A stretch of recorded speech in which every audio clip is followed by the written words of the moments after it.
Clara, que prazer que vão estar aqui. Olá, Tiago. Obrigada pelo convite, antes de mais. E obrigado por ter aceitado estar aqui. De facto, fiquei muito contente por de facto ter aceitado este convite e poder partilhar aqui com o mundo, quando o amor chega, não é, que é o nome deste, aquilo que é o vasto trabalho, não é? O vasto trabalho da Clara e também muito importante para todas as idades, que é isso que nós já vamos ver, não é? Sim. Vamos esperando. E então, o que eu costumo dizer às pessoas é para carregarem aqui no aviãozinho, eu também vou fazer o mesmo, que assim ajuda, e por isso, começamos a enviar convites para as pessoas, para poderem participar, aquelas que foram estando atentas às redes sociais, está aqui a Vera também, a Vera, e por isso, qual é que é o objetivo de hoje? É que as pessoas se sintam confortáveis, não é? Que possam colocar questões, porque é sempre muito giro, independentemente daquilo que a Clara já tenha como linha orientadora e aquilo que vai falar, e aquilo que eu também já tenho aqui como questões desafiantes, não é? Ui.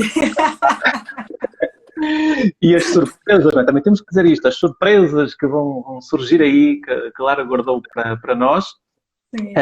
E por isso, cliquem aí no aviãozinho para as pessoas se chegarem, se ambientarem e participem, porque isso é que é giro. É colocarem questões, não é? Curiosidades que tenham, Sim. sobre o trabalho da Clara Haddad, sobre aquilo que ela faz, para que públicos, trabalho no Brasil, trabalho em Portugal, trabalho pelo mundo, não é? Que a Clara viajou e viaja por vários países e por isso não tenham vergonha, não tenham receio nenhum de colocar as questões, porque os únicos envergonhados aqui só pode ser eu e a Clara, não é? Porque estamos aqui a dar a cara. Por isso, não tenham vergonha. Boa tarde, aqui a Daniela, olá. Boa E estejam tarde. perfeitamente à vontade para ir colocando aqui questões, para convidarem pessoas, para fazerem comentários também, ou para dizerem um olá, que também é giro, nós Sim. agradecemos. Nós prometemos estar atentos às questões que vão sendo colocadas. Se não for possível respondermos a todas, às vezes também não dá jeito, como eu costumo dizer, não é? Responder a algumas questões. E nesse sentido, nós vamos procurar estar atentos. Muito bem, as pessoas vão entrando, mas se calhar eu passo aqui a palavra à Clara para poder falar um bocadinho sobre si. Uma coisa é, e a Clara, enfim, muita gente a conhece, não é? Em Portugal, no Brasil e no mundo, não é? E há muitas formas de a apresentarem. No cartaz fala em escritora, nem uma contadora de histórias, mas é importante perceber a perspectiva da Clara, não é? Quem é, quase respondendo a uma pergunta, não é, para si própria, quem é que eu sou, não é? Eu acho que eu vou ser uma eterna criança, curiosa pelo mundo, não é? Eu acho que é por isso que eu conto histórias, porque a minha avó, que era uma contadora de histórias, também tinha esse olhar, digamos, infantil, mas infantil no sentido de pureza de ver as coisas, ver com olhos de ver o mundo. E eu acho que é isso que me faz faz com que eu conte histórias, né? Que eu tenha, que eu busque sempre preservar essa pureza, porque o mundo é complicado, né? Às vezes é uma batalha, né? Porque as pessoas estão muito cinza, estão muito difíceis e não têm esperança nas coisas. E de repente, o contar histórias, o acreditar, o ter esperança, eu acho que fala muito sobre mim, sobre quem eu sou, de não desistir nunca, né? Eu sou uma pessoa assim, com curiosidade pela vida, mas também com muita esperança de coisas boas. Essa é a Clara. É uma pessoa otimista, é isso, Clara? Sim, sim. Uhum. Claro que tem dias, né? Isso é normal. Com todos Isso nós. sou humana, toda a gente tem, né? Altos e baixos, dias com nuvens. Mas faz parte do nosso crescimento, faz parte de quem somos. As Sim. histórias que nos contam, que nos dizem, né? Uhum. O vento, até bateu o vento.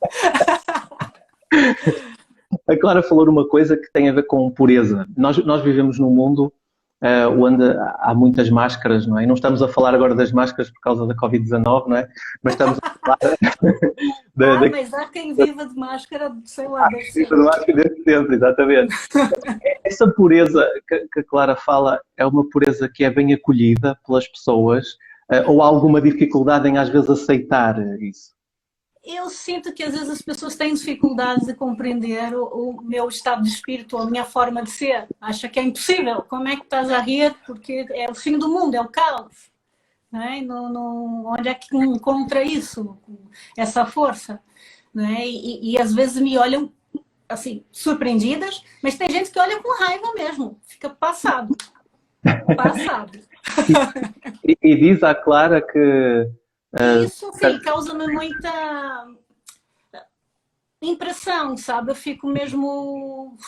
Mas, claro, eu aceito, eu não posso mudar ninguém, não é? A não ser a mim mesma. E eu tenho que compreender que cada um tem a sua forma de ser, a sua forma de sentir, e tudo bem, não é? A questão é que, às vezes, as pessoas são extremamente ácidas, então não conseguem ver, tipo, a grama do vizinho, não é? A relva não pode ser mais verde, porque aí já é o caos, é o fim do mundo. Uhum. Sim, é verdade, né? Às vezes as pessoas têm essa dificuldade. No entanto, também existem outras, não é?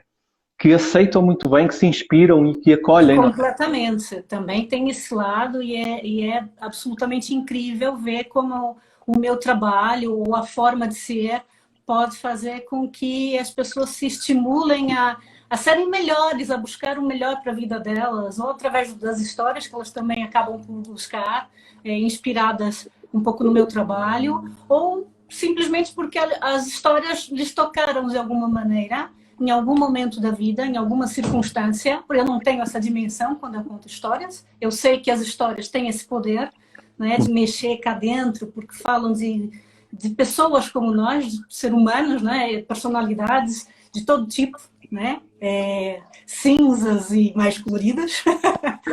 E isso toca as pessoas. Né? Em muitas sessões, por exemplo, eu vejo pessoas que acabam por chorar, ficarem extremamente emocionadas e depois vão, me abraçam e eu não, sabe, eu fico sem entender muito bem o que é que eu fiz ali, mas eu sei que foi algo bom. Uhum. E se calhar aquelas pessoas que nós estávamos a dizer mais resistentes e que de certa forma podem ter aqui alguma inveja, etc., mas vão dando ali uma espreitadela, né, e ver como é que... Isso sempre, porque tem que ver, não é? E depois se calhar transformam-se também, não é? Também acabam Sim, por... mas é um pouco por aí, porque eu acredito muito que a inveja é aquela coisa assim, a vontade de fazer também no sentido de gosta tanto e tem raiva de não conseguir dar esse passo, não é?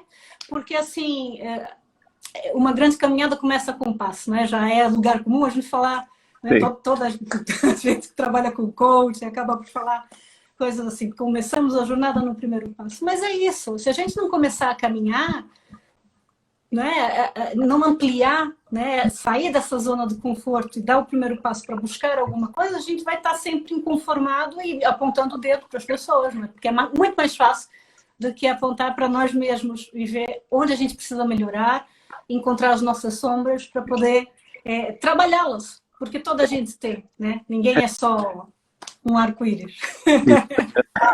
Isso nas histórias, né? Nas histórias pode-se encontrar esse arco-íris na vida das pessoas. Na vida real as coisas são um bocado diferentes, não é? Sim, mas nas histórias também não é só de arco-íris. Às vezes tem histórias bastante densas, bastante pesadas e que refletem muito personalidades, né? E situações.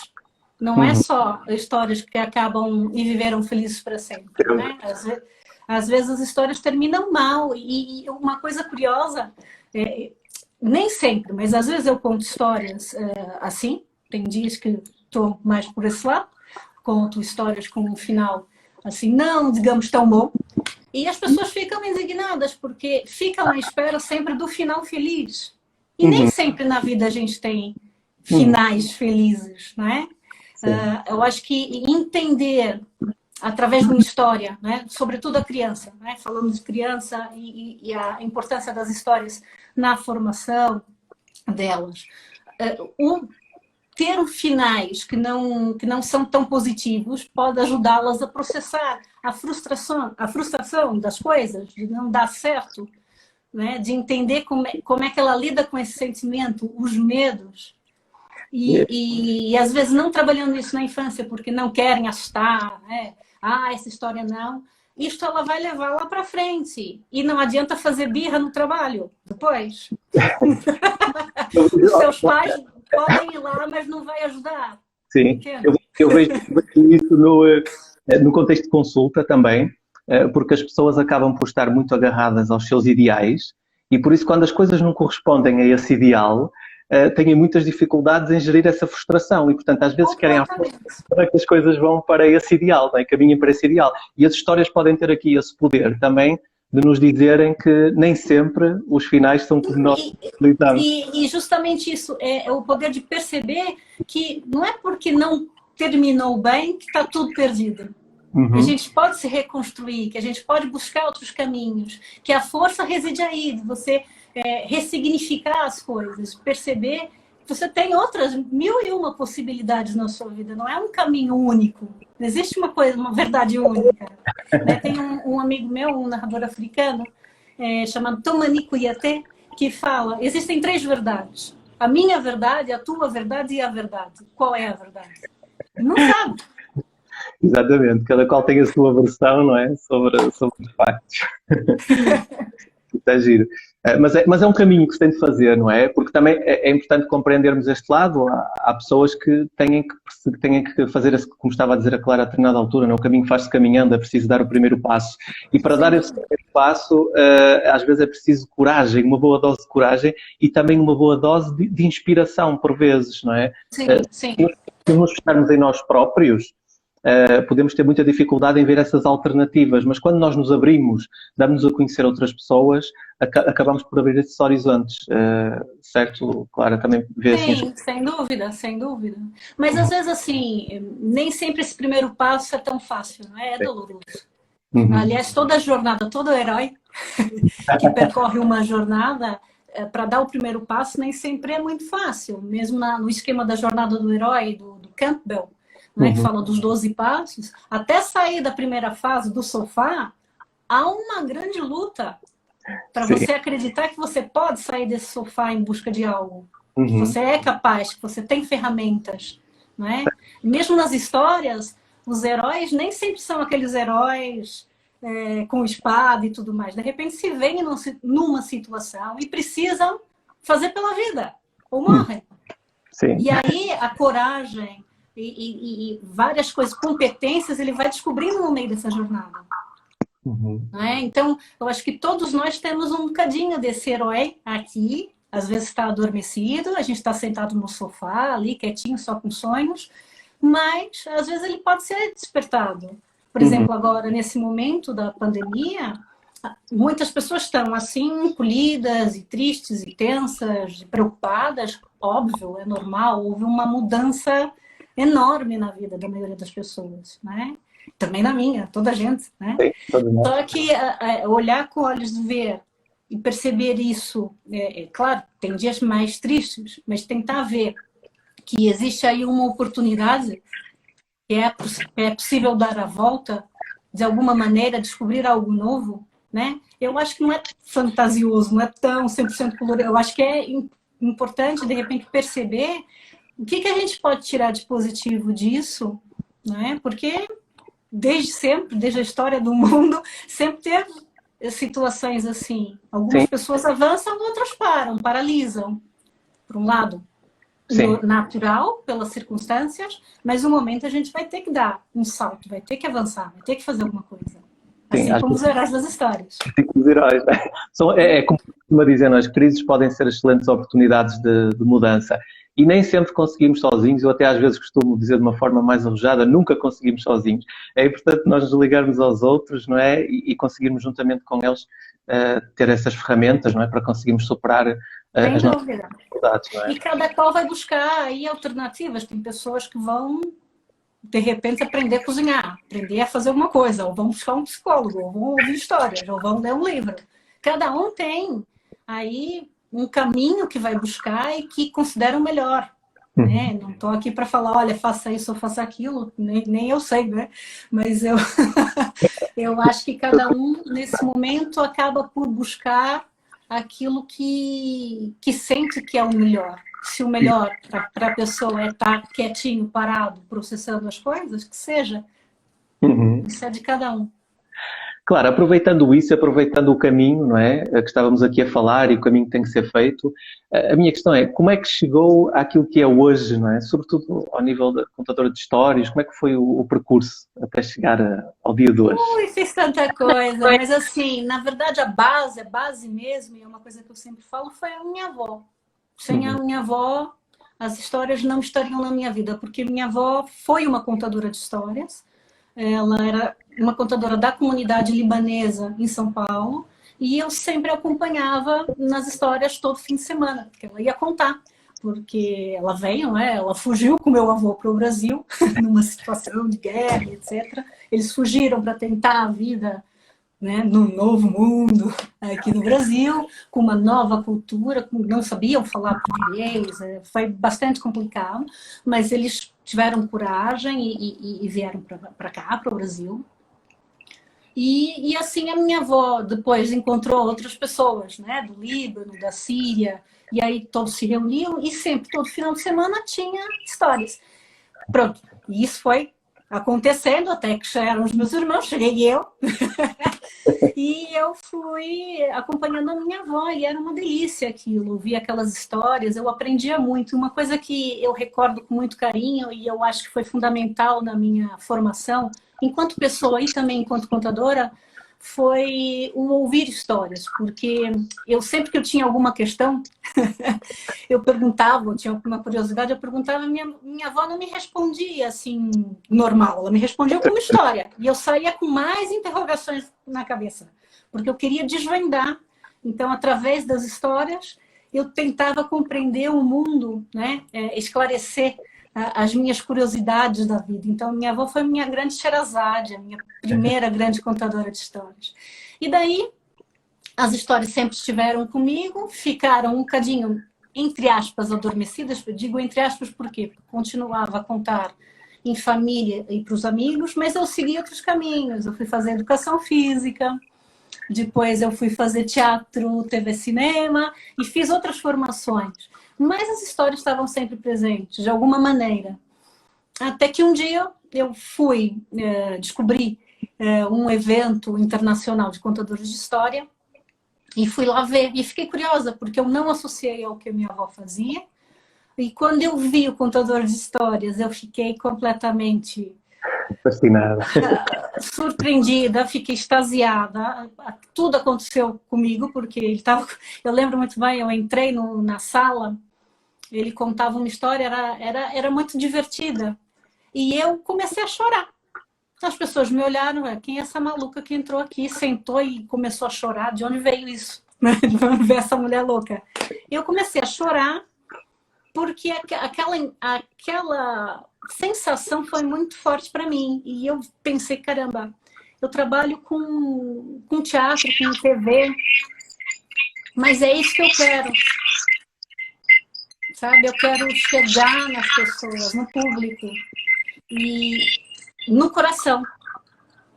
E aí eu saí dali pensando, como é que eu vou fazer? E logo que eu retornei para casa, né, a primeira coisa que eu fiz foi perguntar para minha mãe, mãe, onde estão as coisas da avó? E aí a minha mãe, porque a gente sempre manteve, né, a caixinha, agora está em Portugal, porque eu fiquei no Brasil por conta da pandemia, não tive como voltar, né, senão eu mostrava. Que é uma caixinha com vários objetos da minha avó, e eu comecei ali a puxar o fio à meada da minha própria história, de quem eu era, que histórias me contavam.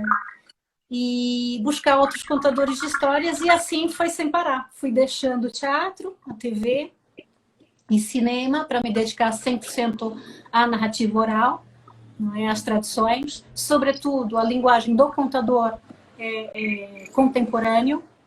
E é isso, né? Até hoje faço isso, essa é a minha vida. Eu ensino a contar histórias, eu dou formações nessa área e conto histórias, porque eu acho que é a minha maneira de ser tudo na vida, ser contadora de histórias. E agora escrevendo também essas mesmas histórias, porque eu também demorei, foi um processo grande. E tem sido, no fundo, um processo também de autoconhecimento, claro. Sem dúvida, porque as histórias que eu conto também dizem muito de como eu sinto o mundo, daquilo que reverbera em mim, né? E é uma coisa que eu falo muito para os meus alunos, né? Que história contar, que repertório, o que eu faço? Né? E eu sempre falo, busque ser quem você é, que histórias se contam, né? Porque aí não vai ter erro. Tentar imitar o outro, tentar buscar histórias do repertório do outro, não vai funcionar, porque não são histórias que são suas. Sim. No sentido de você ter a apropriação daquelas palavras, daquelas sensações e sentimentos que estão ali dentro daquela estrutura daquela história. Então, é um longo processo. Eu acho que até o fim da minha vida é um processo de descoberta de contador de histórias. Não, a gente não para de aprender. Quem para de aprender morre. É o que eu acho. Essa curiosidade, não é? Que acaba por alimentar. Sim. Curiosidade Sim. pelas histórias dos outros, que é preciso escutar, não é? E também pela Sem nossa dúvida. história, não é? Sem dúvida, porque antes da gente contar, eu costumo dizer que o contador de histórias, ele mais do que fala, ele sabe ouvir. Então ele tem que ser um bom ouvinte, porque não adianta eu debitar informação, só falar, falar, falar, falar. Eu preciso ouvir o outro, perceber o outro, para conseguir partilhar a melhor história naquele momento, né? Às vezes numa sala eu tenho 100, 200, 500, 1000 pessoas. Eu não conheço, às vezes, as pessoas, né? De lado nenhum. Posso conhecer meia dúzia, sei lá. Mas no momento que eu começo a história, é como se todas as pessoas fossem da minha família. Eu sinto o espaço, eu ouço o espaço. Às vezes é até estranho, porque as pessoas falam, por que você fica meia hora antes da sessão ali com os olhos fechados à espera de entrar? Você pode esperar e eu vou lá te avisar. Não, eu quero ouvir o público, como é que aquelas pessoas chegam, como é que é o ruído delas, como é que é o som da sala. Sim, claro. Como é que elas estão, qual é a vibração. E isso eu faço com todos os públicos, desde dos mais pequeninos aos adultos. Portanto, planeia, por exemplo, uma atuação, mas depois com essa sensação, não planeia. Portanto, esta era o que eu ia perguntar, ou seja, esta sensação que tem, esta sensibilidade que tem e procura perceber, não é, a vibração do público, vai ajudá-la a depois tomar decisões, como é que eu vou fazer isto, não é? Como é que eu Exatamente, exatamente. A partir da minha intuição, do feeling que eu sinto da sala, do olhar das pessoas. Hoje em dia, contando histórias através da internet, fica mais complicado perceber as pessoas que estão do outro lado, porque eu não vejo os olhos, eu não sei como é que elas estão sentindo. A única emoção que eu consigo perceber é através dos corações e das carinhas que às vezes aparecem na sala, não é? Se está ou não, porque é uma forma nova de contar histórias que eu também estou descobrindo. Eu posso ser clara, porque já vejo ao domingo, não é? Às 15 horas Sim. em Portugal, também o meu filho também vê, que tem 7 anos e adora, e por isso alegria é uma das coisas que acaba por reinar deste lado, quando vai contar. Sim. E é isso, sei lá, eu não gosto de planejar muito, sabe? Eu confesso que no início, quando eu estava deixando de ser, digamos, atriz, né? Não que eu deixei de ser atriz, essa é a minha formação, mas quando eu abracei a arte narrativa, a narração oral, eu tive que descobrir quem era a Clara, qual era a voz da Clara. Eu não tenho que interpretar a história nenhuma, eu tenho que sentir a história. E para sentir a história, eu tenho que deixar ela pulsar em mim. Qual é o ritmo da história na Clara? Não é uma Clara atriz que vai construir coisas. Obviamente, a minha base, a minha formação me traz gesto, me traz o trabalho com a voz, porque eu não posso abandonar tudo que foi, não é, um aprendizado ao longo da vida. Mas isso sou eu. Eu falo assim, com as mãos, com os olhos, né? Isso sou eu.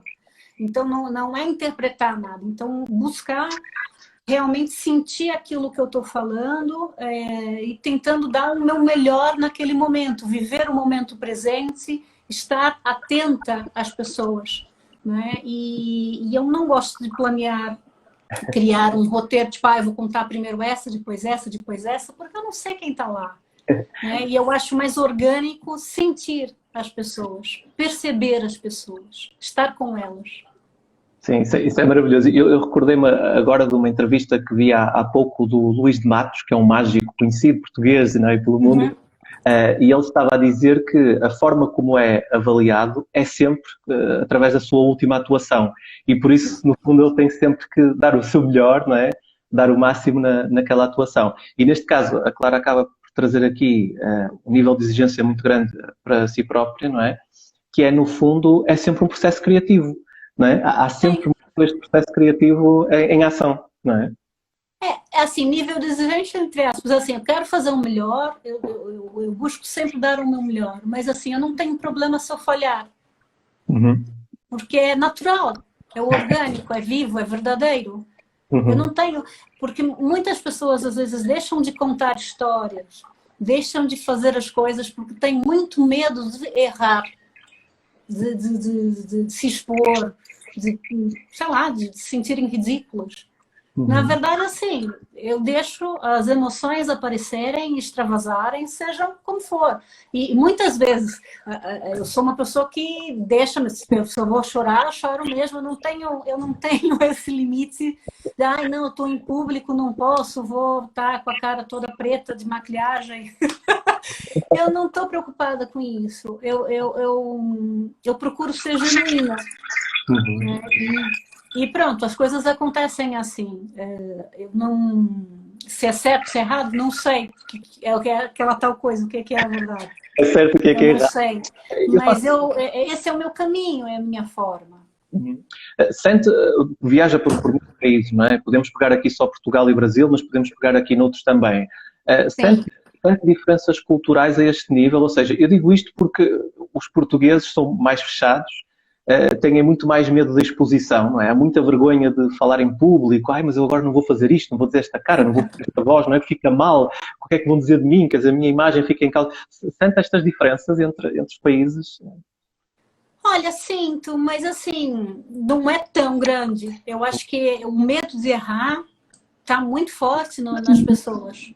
Porque o julgamento, né, a perfeição, o estar bonito, ser bonito para o outro, não ter erro, isso está tão forte que as pessoas acabam deixando de ser elas para entrarem num padrão que não é o delas para agradarem aos outros. Então, até numa seleção de histórias, ai, o que será? Eles não vão gostar disso, não vou contar isso não, porque isso é politicamente incorreto, isso é aquilo outro. E acaba por deixar de ser a própria voz, né? Vai matando aos poucos, né? Eu acho que eu acredito muito nisso. Independente de ser Portugal, Brasil, mas uma coisa eu percebi, e assim, para mim foi um momento super, super emotivo, impactante, foi em África. Aí foi realmente onde eu fiquei mesmo impressionada com o sentir a história. Não era só ouvir, era o sentir a história. Eu nunca tive um público tão aberto. Sentir a história com todos os sentidos, literalmente. Eu fiquei mesmo muito impactada. Eu lembro de uma sessão em Cabo Verde que depois da sessão, eu chorava mesmo, precisava ser alguidada, porque eu estava impactada, porque eu terminei, tinha crianças, eu nem pedi para fechar os olhos, elas fechavam, elas sentiam a história. E tinha fotos, depois que eu fui ver, as crianças assim, sentindo a história. E quando eu terminei, foram todas em cima de mim. Estava assim, uma montanha de crianças em cima, porque elas sentiram mesmo, eles estavam junto comigo em cada palavra, em cada momento. E isso, para mim, acho que foi o ápice, assim, foi o ápice. São mais genuínas, claro. No mundo ocidental há muita formatação, não é? E mesmo com as crianças, não é? Que têm que se comportar de determinada forma, têm que ser de determinada forma. Não é? E eu vejo isso até nas escolas também. Ai, não pode deitar, não pode fazer isso. Então tem que estar olho para poder ouvir história. Eu acho que não. Eu sempre falo, se puder não intervir, não interferir, deixar a criança ser, tudo bem, não me atrapalha se ela de repente começar a correr. Sim. Entende? Porque é criança. Sim. Ela está ouvindo da maneira dela. Os pequeninos, os bebês, eles não vão estar parados para ouvir a vossa maravilhosa presença e voz. Não vão. Sim. Eles vão ouvir da maneira deles, da forma deles. E a gente tem que aceitar isso. Né? Para quê? Para que haja mesmo uma comunicação, uma interação real, verdadeira, genuína com a criança, e aí sim ela se aproxima, porque ela sente que ela tem espaço ali. E uma forma prática de ver isto, a Clara tem no seu canal de YouTube um vídeo, não é, em que estava em São Paulo, não foi? Foi até suponho que tenha sido recentemente, no Dia da Mãe, qualquer coisa do género, em que talvez, não é? Em que está as crianças, percebe-se que as crianças estão ali no público e que interagem em determinados momentos, e a Clara acaba por aproveitar essa interação, não é? Para juntar à performance, não é? E à forma como está a contar a história, não é? Sem dúvida, porque eu estou a ouvi-las. Porque muitas vezes, né, elas falam, tem muita interferência, as crianças falam demais, ou isso ou aquilo. Se elas estão falando, elas têm necessidade de falar, e elas precisam ser ouvidas. Uhum. Sim. Elas já estão falando, não, depois falo, fala depois, não faça pergunta, não respira, não olha, sabe? E elas têm uma curiosidade natural. Obviamente, quando você vai fazer uma sessão, como é o meu caso, profissional, né, indo nas escolas, nos teatros, nos espaços, você vai ter uma percepção e um controle do que é realmente, se é uma inquietação, uma curiosidade genuína, ou se é mesmo para causar, porque tem criança que é assim. Exato. E aí você vai dar, né, o tempo de fala ou não, conforme a sua percepção. E lá está, precisa dessa experiência, desse olhar, e está inteiro. Se você não está inteiro, se só está preocupado com o que você vai falar enquanto contador de histórias e não está vendo quem é que está na tua frente, não vai dar certo você falar lindamente a história se você não atinge as pessoas que estão ali. Uhum. Ir ao encontro das necessidades das pessoas também, não é? Porque elas, quando vão a um espetáculo, também estão à procura de alguma coisa, não é? E isso está... Não é? Não sei exatamente do que cada um vai, né? Mas sim, cada um vai com uma... Ou às vezes não vão com expectativa nenhuma, às vezes, assim, o curioso é que às vezes vão os pais e não, isso é para o João. Aí vai o João lá na frente e os pais não... Né? Estão nem aí porque é para o João, porque não é para a idade deles. Mas depois, aos poucos, eles são capazes de estar ao lado do João fazendo gestos e pulando, e o João assim. Não é? Porque eu acho que a arte de contar histórias desperta, não é? Faz com que você lembre essa criança interior que todo mundo tem e que aos poucos, infelizmente, a gente vai matando pelas circunstâncias do dia a dia. Não digo que a gente tem... criança não é ser infantil. É diferente. Essa curiosidade de ver, de sentir, de perceber o mundo. Essa pureza. E a gente vai perdendo isso. A gente vai ficando mais, né, com uma casca mais grossa. Uhum. A criança é mais permeável. Mas, no fundo, a Clara procura desconstruir isso, não é?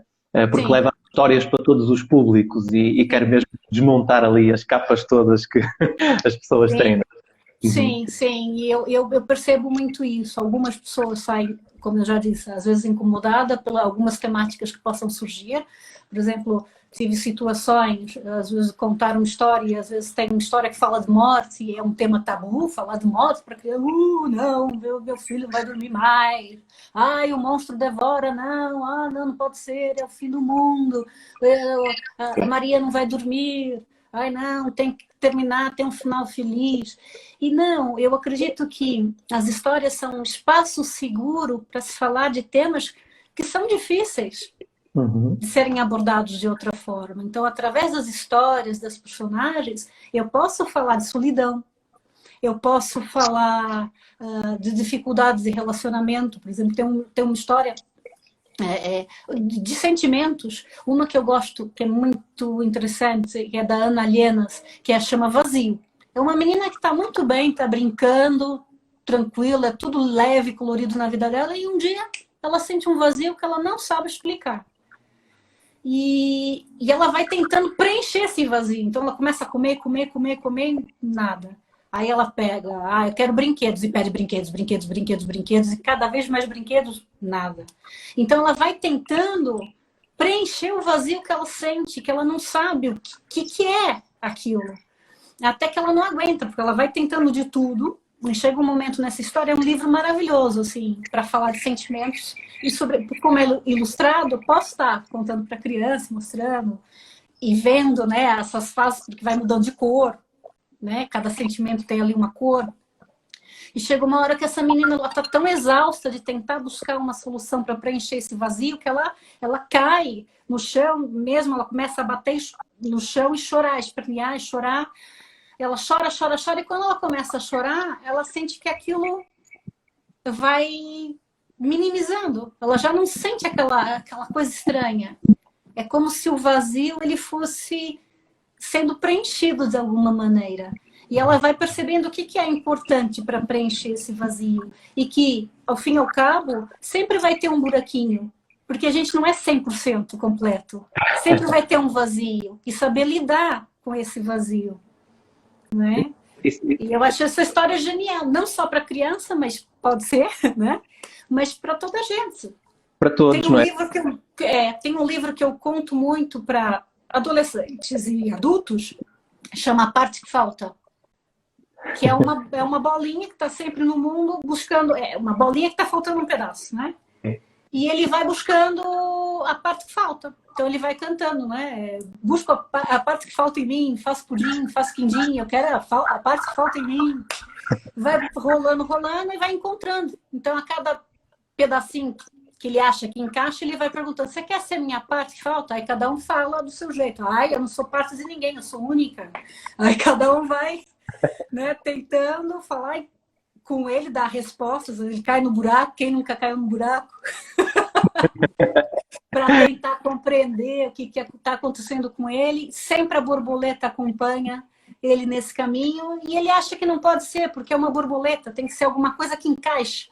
Até que finalmente ele encontra uma parte que encaixa e ele anda tão rápido que ele não vê mais o mundo. Ele já não vê a borboleta que ele adorava, que era a companheira dele, uma amiga, ele já não vê o mundo. E ele fala, não, ele vai desacelerando e tira aquela parte que completou para voltar a ter uma parte que faltava. Ter uma parte que falta, não é? E no mundo em que vivemos, não é? Que as pessoas estão mesmo preocupadas com isso, não é? Eu tenho que estar 100% satisfeito, tenho que estar 100% feliz.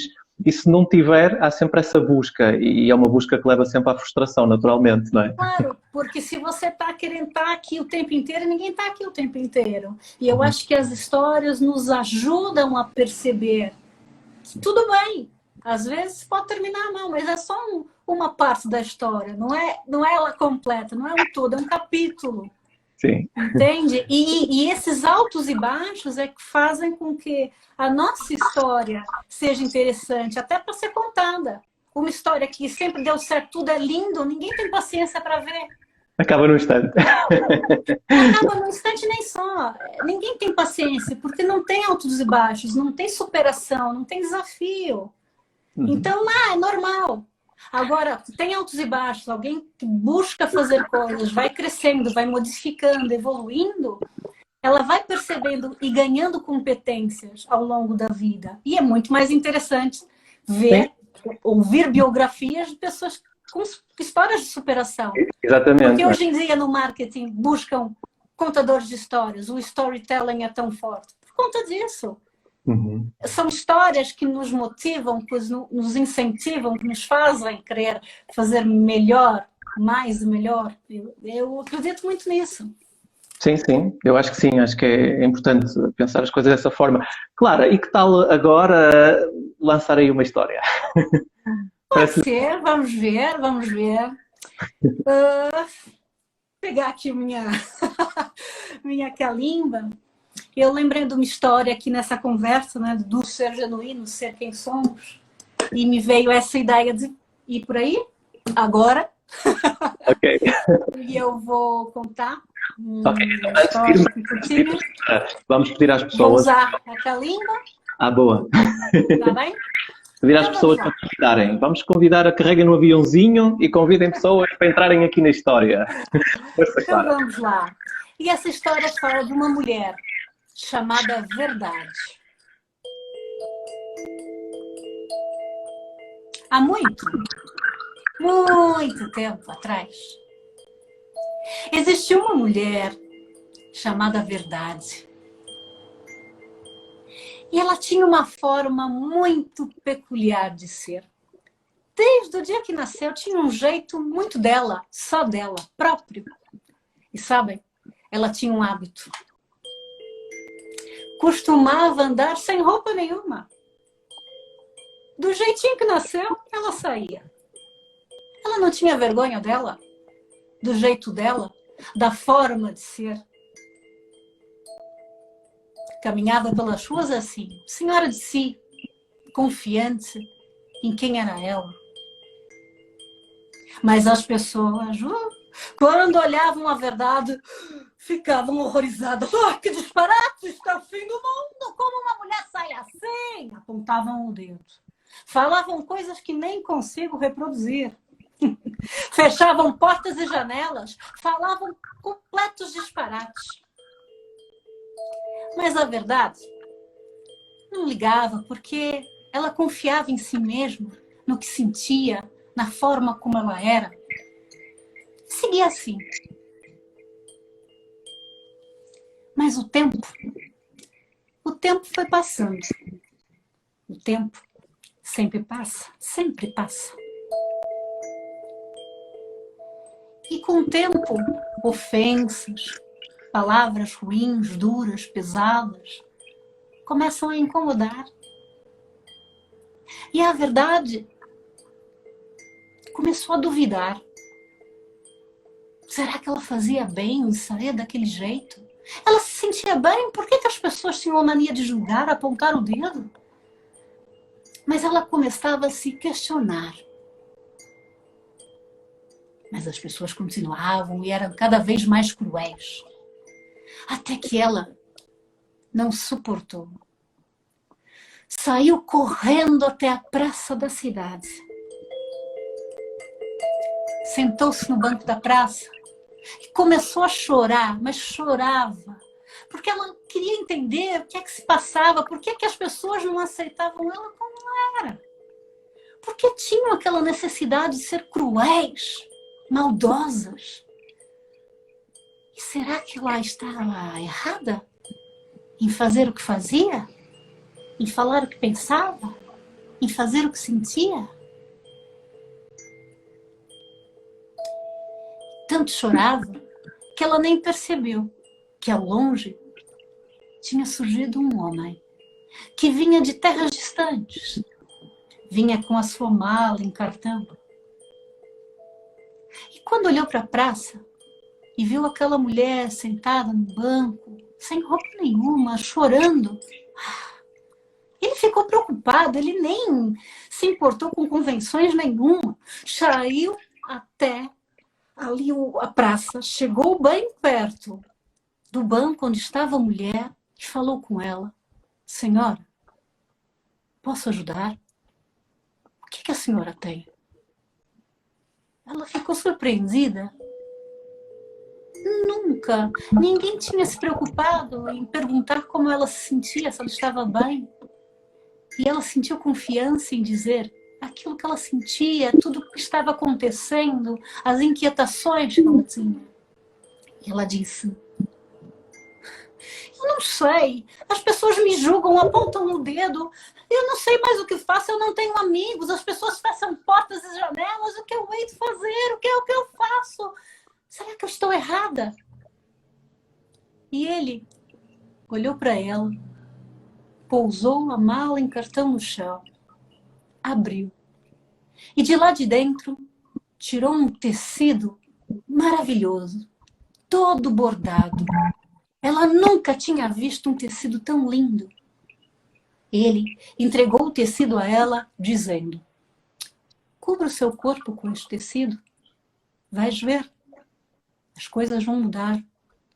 Vá, caminhe pelas ruas. Vais ver, fará muitos amigos, terá pessoas à sua volta, será feliz. Ela ficou desconfiada. Até os cachorros latiam. Ela ficou desconfiada. Mas ela decidiu cobrir o corpo. Começou a caminhar. caminhava pela cidade e, surpreendentemente, as portas e as janelas se abriam. As pessoas acenavam para ela, cumprimentavam, convidavam para entrar, para tomar um café, um chá. Ela estava atônita, surpreendida. Como? Por quê? Não entendo. E decidiu voltar até a praça e falar com aquele misterioso homem. Ele devia ser um bruxo, um feiticeiro. Devia ter feito alguma coisa, aquele tecido, alguma coisa estava errada. Saiu correndo até a praça. O homem estava lá, sentado no banquinho, com a sua mala. Parecia que estava à espera dela. E quando ela chegou aflita, querendo respostas, começou a falar sem parar. Olha, o que o senhor fez? O senhor é um mágico? O senhor fez alguma mesinha, um feitiço, alguma coisa? Porque não é possível. As pessoas começaram a abrir portas e janelas, a me convidarem para entrar. Elas nunca falaram comigo, elas sempre me apontaram o dedo e me acusavam. O que o senhor fez? E ele, é simples. Sabe o que é, minha filha? As pessoas não gostam da verdade nua e crua. O que as pessoas gostam é da verdade disfarçada de conto. E bendito e louvado, o meu conto acabado. Claro. Pois é, e na verdade assim, a maneira como falamos, não é? Às vezes não... E tem muito a ver com o meu ofício, né? Uhum. A gente pode falar as verdades, deve falar as verdades, mas tudo importa como falamos. Como é que falamos essa verdade? Né? Às vezes as pessoas julgam, não aceitam, são cruéis, né? E eu acho que é uma história que nos diz muito, que nos faz pensar, não é? Não só o mundo de hoje, mas atitudes, né? As pessoas, né? Os julgamentos e às vezes a nossa vontade de impor a nossa verdade. Uhum. Como é que a gente faz? Qual é a gestão disso, né? Nenhum nem outro, não adianta criar muro, né? Impor uma verdade. Né? As coisas são assim, tem que fluir naturalmente. Eu gosto muito dessa história. É uma história que eu já conto há muito tempo. Minha avó contava, tem várias versões dessa história. Mas a versão que eu contei é uma versão que eu aprendi com a minha avó, um bocadinho misturada com outras que eu conheci ao longo, né, desses 22 anos de carreira, que já é muito tempo. Sem dúvida, já é muito tempo. Pegando nisso, porque aquilo que estava aqui a focar tem muito a ver também com saúde mental, com bem-estar, etc. Não é? Ou seja, uma questão mais terapêutica também e o quanto as histórias podem ser terapêuticas, não é? E prometemos também falar aqui sobre a biblioterapia. E sei que quando esteve no Porto também trabalhou no Hospital Pedro Spano, não foi? Sim, na verdade eu fiz um voluntariado durante 4 anos no Hospital Pedro Spano, acompanhei fazendo visualização criativa, que é imaginar, né, criar a partir de uma história, pegava uma história, trabalhava depois essa história numa visualização, as crianças imaginavam determinada situação que já tinham ouvido da história, né, para se colocar no lugar. Muitas histórias eu trabalhei, por exemplo, eu lembro de uma que eu contei muito, que é As Preocupações do Billy, que é um miúdo que vivia muito preocupado com tudo. Sou preocupado por tudo e por nada. E a maior preocupação do Billy era ter que dormir na casa da avó. Não porque ele não gostava da avó, é porque na casa da avó ele tinha que dormir num quarto sozinho. Então isso, quando os pais tinham que viajar e ele tinha que ir para a casa da avó, era um transtorno, era um fim do mundo, porque ele ficava mesmo preocupado. E, claro, aconteceu, os pais viajaram, ele teve que ir para a casa da avó, estava sozinho no quarto, que era só dele, não importava que era o melhor quarto, as melhores coisas, ele estava preocupado porque ele estava sozinho ali. E aí acontece muita coisa na história, só sei que ele levanta, assim, ele não consegue dormir, ele levanta da cama e vai até o quarto da avó e fala: avó, eu não consigo dormir porque eu estou muito preocupado. E a avó, quando olha para ele e fala: meu filho, quando eu tinha a sua idade, eu também vivia preocupada, mas tenho uma solução para você. Faz ele entrar no quarto, sentar na cama, ela vai até o armário e pega uma caixa. pega uma caixinha e abre essa caixinha que está cheia de bonequinhos pequeninos. E fala, tá a ver? Esses bonequinhos são os bonequinhos das preocupações. Sempre que tiver alguma preocupação, conta para o boneco a preocupação que tens e eles se preocupam por ti. Metes debaixo da almofada, do travesseiro, vais ver, vais dormir, que é uma maravilha. Ele, sério? São meus? Eu posso levar? Pode. Aí ele leva para o quarto e pega, né? Nesse dia, abre ali a caixinha de novo, pega um, escolhe um e conta a preocupação que ele tem e mete o bonequinho debaixo da almofada e dorme. Isto é milagroso. Aí vai um dia, outro dia, chegam os pais, aí antes dele ir embora, e falam, posso levar a caixa comigo? Ela, pode, é teu. E assim ele passa o tempo falando as preocupações, que ele viveu na escola, enfim. Vai acontecendo uma série de coisas até que, de repente, do nada, né, da noite para o dia, ele começa a se preocupar de novo. O que acontece? Ele está preocupado com os bonecos da preocupação, porque é impossível dar tanta preocupação para o boneco. Então ele resolve tomar uma atitude, fazer alguma coisa para ajudar os bonecos. E o que ele faz? Bonecos das preocupações para os bonecos das preocupações. E aí começa a fazer isso, e aí todos eles, Billy e os bonecos e os seus bonecos, não têm mais preocupações e dormem sempre sossegados. E eu lembro que eu fazia essa história, estava sempre com os pais e com os meninos, porque estavam preocupados com imensas coisas. Dentro do hospital, a gente lida com muita dor, com muita ansiedade, porque às vezes tem procedimentos bem complicados. Então, eu pegava de algumas histórias, como essa e outras, né? Pegava e dali eu fazia essa visualização criativa, que era imaginar, no caso, aí seria que preocupação, que estava preocupado, e fazer os bonecos das preocupações. E eu lembro que miúdos que tinham alta, né? Já podiam ir para casa e às vezes voltavam para me visitar no hospital para mostrar os bonecos novos que eles tinham. Então, assim, eu acho que é muito potente isso. Acho que diz muito do trabalho dentro do hospital e o trabalho com contos, como é forte, como é importante, né? Como é significativo e pode transformar, pode ajudar a lidar com uma série de sentimentos e sensações. E quando eu comecei, no início eu só fazia com as crianças e depois os pais, por conta de tudo, não é? A imensa preocupação de ter um filho doente, de estar internado, e às vezes por longos dias, eles estavam muito ansiosos e lidar com essa ansiedade, às vezes agressividade,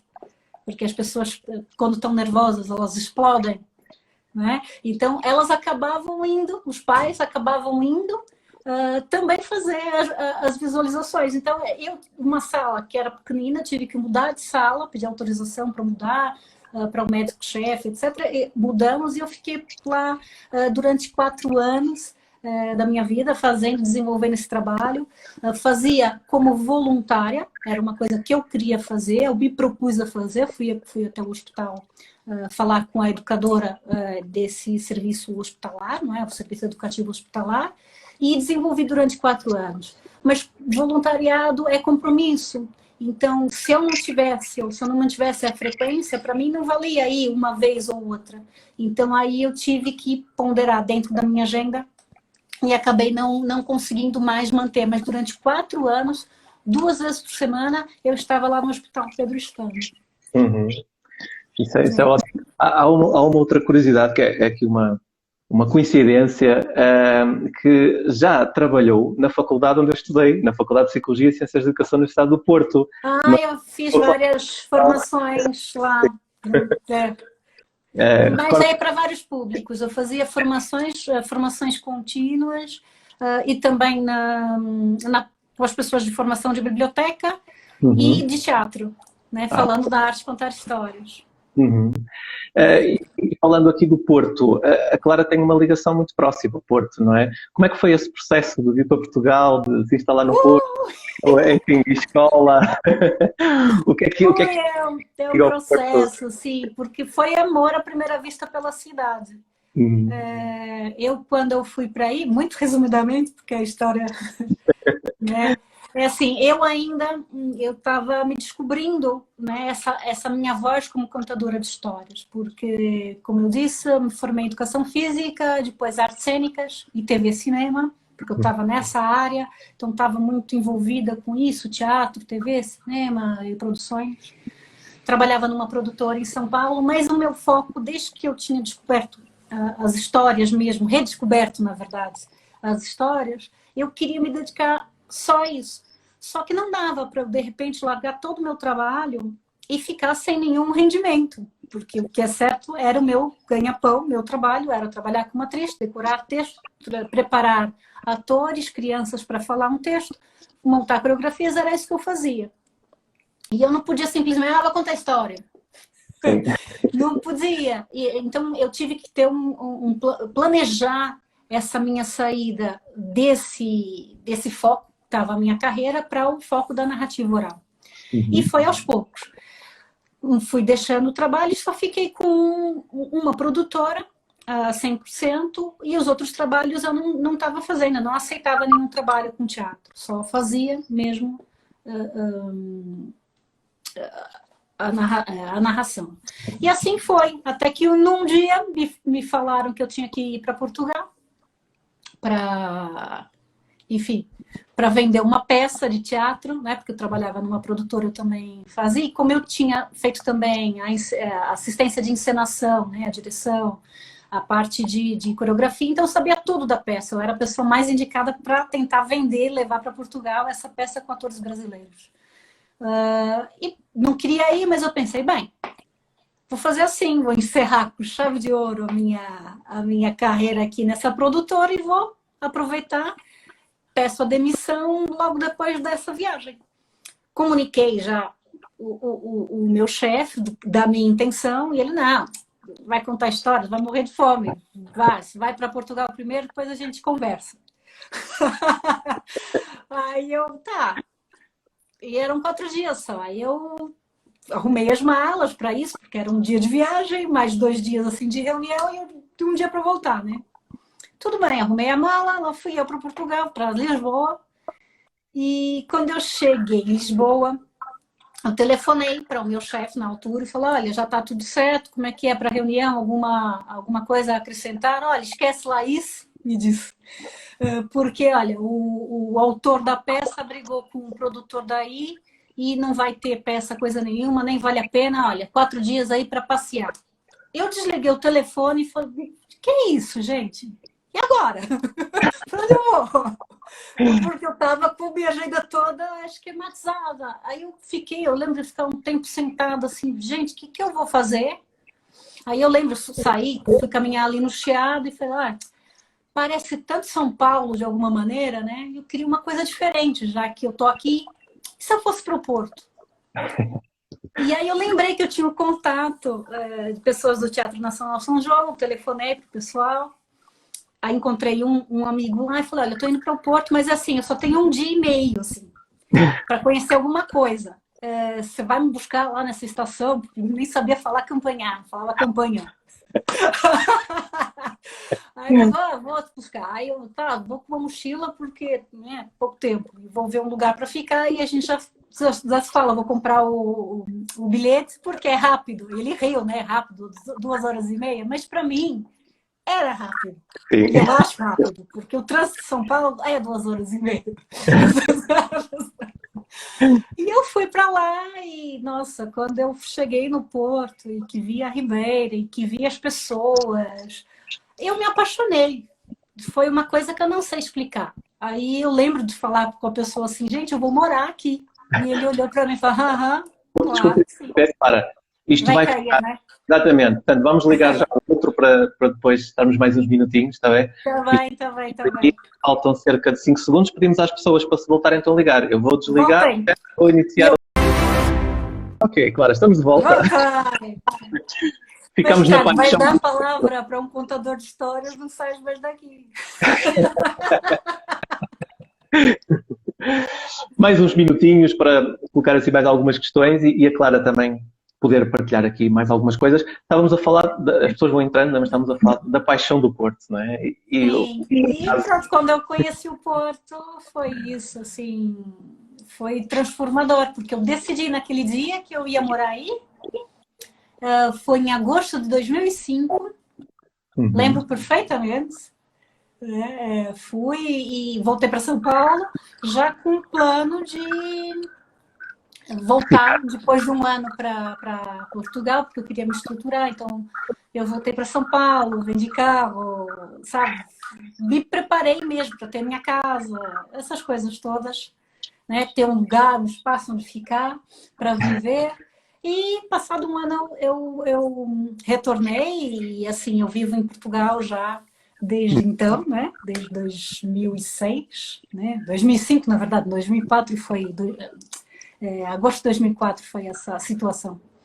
2005, então é muito tempo e assim é uma paixão, assim, tenho sentido muita falta.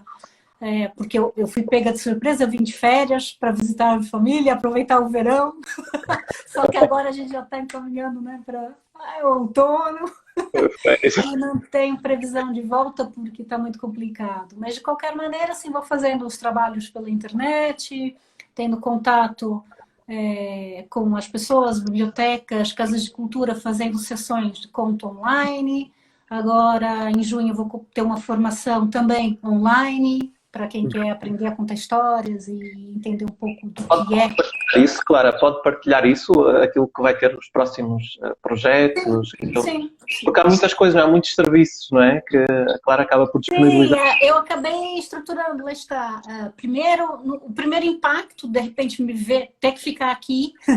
E eu falei, o que é que eu vou fazer? Porque eu estou com poucos livros, pouquíssimos, poucas coisas, porque o meu material, minha vida toda está no Porto, está em Portugal. E, de repente, foi um impacto, assim, o que eu vou fazer? E como, né? Então, primeiro foi um susto, eu fiquei meio paralisada, pensando, ok, e eu pensei, não, eu preciso fazer alguma coisa de alguma maneira, de alguma forma, tá ativa, porque eu vou ficar aqui por um tempo indeterminado. E aí eu comecei a pensar o que eu poderia fazer. Então, aí eu estruturei serviços online. Primeiro, fui um pouco reticente com relação a isso, porque eu acredito que a narrativa, ela precisa muito do olhar, né? E num meio virtual, esse olhar ele se perde, eu não consigo saber qual é o olhar do meu público. Então, aí tive que descobrir ou buscar coisas de técnica. Então, aí a questão da minha formação em TV e cinema foi primordial, porque eu comecei a pensar coisas e técnicas que poderia adaptar a essa linguagem da narração, coisa que eu nunca tinha feito, porque na realidade fazer cursos online, fazer sessões online, nunca passou pela minha cabeça. Eu fazia um vídeo ou outro, uma gravação é diferente também de uma narração ao vivo. Sim. Né? Porque gravar você erra, tudo bem, volta, grava de novo, né? Gravar é diferente.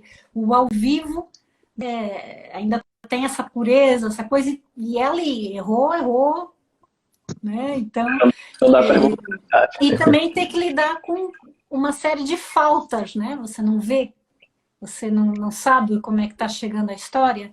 Às vezes tem coisas que não dependem de você, a internet pode simplesmente cair. Falhar, pois é. Né? Então, de repente, corta uma palavra sem você querer. Não é uma coisa que depende de ti. Então, tem que lidar com imensas variantes. Então, comecei a pensar o que do meu curso de TV Cinema eu poderia aproveitar para colocar ao serviço da narrativa. Então, nesse curso que eu formatei um curso de 8 aulas, 8 encontros, 2 meses, completamente novo, e até com um módulo falando sobre a parte, né, de como contar, usar as redes sociais, que ferramentas, como falar para uma câmera, porque eu acho que a grande coisa que as pessoas estão enfrentando é isso, agora todo mundo é youtuber. É verdade. Então, como é que eu lido com isso? Com tipo de ferramenta, qual é a mais adequada para determinado tipo de trabalho público, etc. Então, eu estruturei serviços. O curso online, que arranca 2 turmas, uma dia 16 de junho e outra dia 20 de junho, turmas de terça e sábado. Então, quem tiver interesse em aprender sobre arte e contar histórias, é só entrar no meu site para conhecer um pouco mais e saber o programa do curso, né? É só entrar lá, www.clarahaddad.com, agenda, e aí ver. E isso também tem planeado uma sessão no Dia Mundial da Criança, porque é uma forma também de estar perto do meu público daí do outro lado, uma vez que eu estou aqui, e essa é a maneira que eu encontrei para estar próxima. Então, no Dia Mundial da Criança, eu vou fazer num horário diferente do que habitualmente eu faço. Vou fazer às 7 da noite aí, né? Então, 2 horas da tarde aqui do Brasil, 7 da noite aí. São 4 horas diferentes, acho, sei lá, já estou perdida. Então foi isso. É às 2. E aos domingos tenho feito sessões aí abertas para as famílias, as pessoas que querem. Todo domingo, às 11 horas da manhã do Brasil, 15 horas de Portugal, 16 horas de Itália. Eu coloquei esses horários porque a maioria do meu público está nesses países. Claro que vai tendo outro público que vai aparecendo de outros países, e isso tem sido uma surpresa, uma coisa interessante. E assim vou fazendo serviços online, histórias de presentes online, eu gravo e a pessoa recebe, enfim, coisas. Serviços personalizados, não é? É. Claro, ainda não falamos aqui de um aspecto que tem a ver com os livros, não é? A Clara também tem livros, é escritora. Quer falar um bocadinho sobre eles? Na verdade, assim, eu sempre escrevi, só que eu nunca mostrei para ninguém. Sempre tive... eu achava que não era bom o suficiente para estar num livro, confesso. Porque a gente tem essa coisa, né? Essa mania do perfeccionismo. Ao mesmo tempo que eu tinha essa abertura com as histórias e que contava e que eu não tinha esse filtro, com a escrita, até mesmo pelo próprio nome, né? O escritor tem um peso, né? Uma carga muito grande. Eu sou escritor, nossa. E aquilo mexia comigo, porque eu pensava, não, eu acho que eu escrevo... São os meus sentimentos, é como um diário. Vou mostrar meu diário. Sabe? Então, estava assim. E eu sempre escrevia, deixando dentro de uma caixa, e a coisa ia acumulando, fazendo, acontecendo, e os anos passando. Até que num evento que eu fui, em 2006, eu conheci uma mulher que eu fiquei encantada com ela. Hoje em dia, assim, é uma pessoa muito próxima, uma grande amiga. Eu costumo dizer que ela é minha mãe da literatura, minha mãe dos contos. É a Lenice Gomes, é uma escritora fantástica brasileira, uma referência na oralidade, né? Porque ela trabalha com trava-línguas, brincadeiras com palavras. Ela assim, é uma referência. Eu amo muito a Lenice e sou muito grata a ela. Eu a conheci num festival que estava acontecendo aqui em São Paulo, e eu fiquei absolutamente encantada com a energia dela. Na altura, ela tinha para os seus 60 e muitos, quase 70, e era uma pipoca no palco. Ela não parava. E eu fiquei assim, gente, eu quero ser assim. Eu quero isso para mim, porque ela é fabulosa. Aí eu fui falar com ela e descobri, né, vendo as coisas todas que ela escreveu, e ela me faz uma pergunta. A Clara escreve? E eu fiquei, né? Escrevo. Falei entre dentes, né? Escrevo. Mas escreve, já, a Clara conta, que eu já vi contar. Olha, escrever, faz... tem algumas coisas. Ela, então, me traz amanhã. E eu... Sério? Ela, sério, olha, se não aparecer amanhã com as coisas, eu não falo mais contigo. E fiquei assim, eu voltei para casa, peguei a caixa, né, falei, levar algumas coisas, e levei para ela. Ela começou a ler e falou, nossa, Clara, as histórias têm que viver nos livros. Você tem histórias lindíssimas aqui, e por que não estão publicadas? Sei lá, não sei, nunca procurei, né? Sei lá, acho que precisa melhorar. Não, tens que publicar. E logo a gente começou a manter contato, eu enviando os meus textos para ela ver, para ela analisar, para ela dar pareceres, porque é uma pessoa com extrema experiência e uma carreira inegável, né, na literatura. E foi assim, de repente ela me convidou para participar de um livro junto com ela, que foi uma honra assim, tremenda, eu e outros narradores. E aí eu recontei uma história que eu ouvi da minha avó. que foi um livro de histórias de quem conta histórias, e daí eu comecei mesmo a querer saber mais e melhorar a minha escrita, entender mais do universo da literatura infanto-juvenil, e comecei a frequentar festivais, encontros mais ligados à literatura, porque até então os festivais que eu ia eram festivais ligados à arte narrativa. E assim foi, de repente estava assim envolvida nisso, enviei vários textos para vários lugares e as editoras nunca respondiam. Eu falei, quer saber? Eu sempre fiz as coisas por iniciativa própria. Eu acredito, né, que isso está bem feito. Eu tenho o aval de uma pessoa que eu confio e que tem uma carreira inegável. Por que que eu não faço? E aí eu abri minha própria editora, que é a Fábrica das Histórias. E em 2017 eu lancei meu primeiro livro aí em Portugal, que é o Poeira das Estrelas. Depois logo foi lançado aqui no Brasil, na sequência, né, pela editora Cortez. Tenho Narradora de Histórias e Outros Contos de Encantar também pela Fábrica das Histórias. Depois aqui pela Telos, editora, né, que está distribuído pelo Brasil inteiro. E tem um que está na gráfica, na verdade já foi impresso, só que por conta da pandemia. Eu ia lançar agora em março, mas eu tive que adiar o lançamento por conta disso, que é um livro mais para crianças pequeninas, que é O que é que o crocodilo come ao meio-dia. É o nome do livro. Ainda estão disponíveis?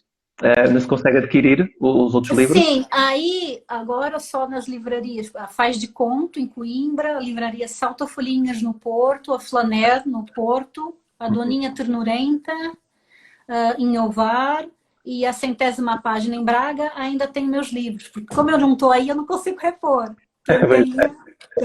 E no Brasil é possível comprar diretamente o Narradora, né, no site da minha editora. Quem me publicou aqui, que é a Telos Editora, só entrar lá na Telos Editora e encontra o meu livro, ou na Cortez, ou em qualquer livraria do país todo, né? Porque ele está distribuído no país todo.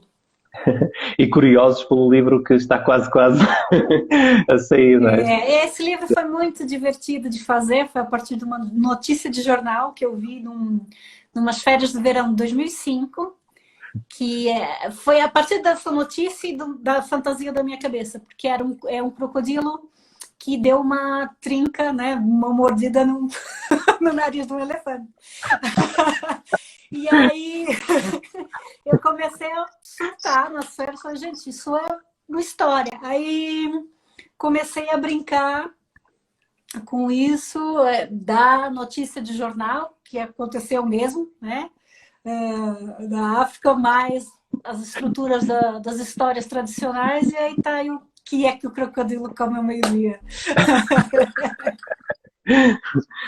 A Clara já tem muitos prémios, não é? Qual o significado que eles têm para si? Qual foi aquele que realmente a marcou como um prémio mais importante? Sincero, olha, eu vou te falar uma coisa que as pessoas não acreditam. Assim, o primeiro, que foi em 2015, no Festival da Bélgica, eu nem sabia que eu tinha ganho o prêmio.